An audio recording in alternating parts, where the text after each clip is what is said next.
Hello दोस्तों, स्वागत करते हैं आपका बैंकर कैप्सूल में। आज हम लोग डिस्कस करेंगे कि एचडीएफसी बैंक का जो 5 year tax saving fix deposit है कि 5 साल का जो एफडी है जिसमें कि टैक्स सेविंग है, हम लोग उसके बारे में डिस्कशन करेंगे।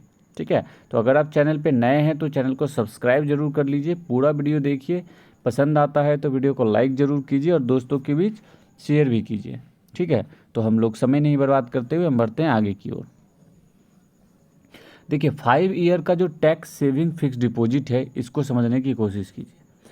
मिनिमम अमाउंट 100, आपको 100 रुपये, ठीक है, 100 रुपया का आप कम से कम एफडी इसमें कर सकते हैं इन मल्टीपल्स ऑफ ₹100, बाकी आप कर सकते हैं। ठीक है, मैक्सिमम अमाउंट ₹1.5 लाख, इसमें मैक्सिमम अमाउंट आप 1.5 लाख तक का ही एफडी कर सकते हैं एक फाइनेंशियल ईयर में।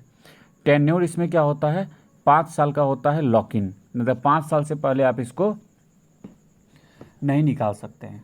ठीक है, can be booked with monthly and quarterly pay out, आप मंथली और क्वार्टरली पे आउट के लिए इसको बुक कर सकते हैं। In the case of joint deposit, अगर ज्वाइंट डिपॉजिट के केस में अगर आप इसको करते हैं तो tax benefit under ATC will be available only at the first holder of the deposit, सिर्फ फर्स्ट होल्डर के लिए होगा। क्लियर है, यहाँ तक कोई डाउट नहीं। बस याद रखिएगा 5 साल का इसमें लॉक इन होता है। टैक्स डिडक्शंस फॉर री इन्वेस्टमेंट फिक्स डिपॉजिट वो समझिए।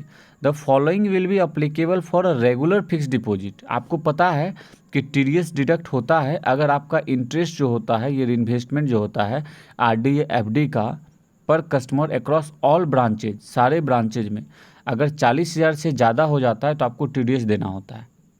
अगर सीनियर सिटीजन है तो 50,000 से ज़्यादा होगा तो आपको टीडीएस देना होगा एक फाइनेंशियल ईयर में। TDS certificate will be mailed to you after end of every quarter during the financial year, providing the details of TDS deducted during the quarter.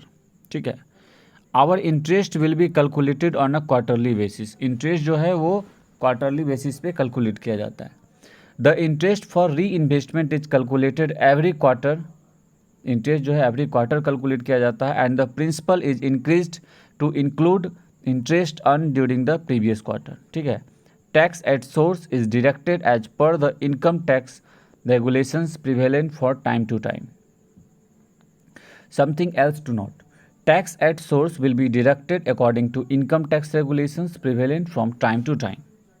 ठीक है, उम्मीद करते हैं यहाँ तक समझ में आपको आया होगा। देखिए, सिंपल से आपको इसमें ये समझना है कि टैक्स सेविंग फिक्स डिपॉजिट है, 5 साल का लॉक इन होगा, 1.5 लाख तक का ही आप इसमें कर सकते हैं एटीसी के बेनिफिट के अंदर।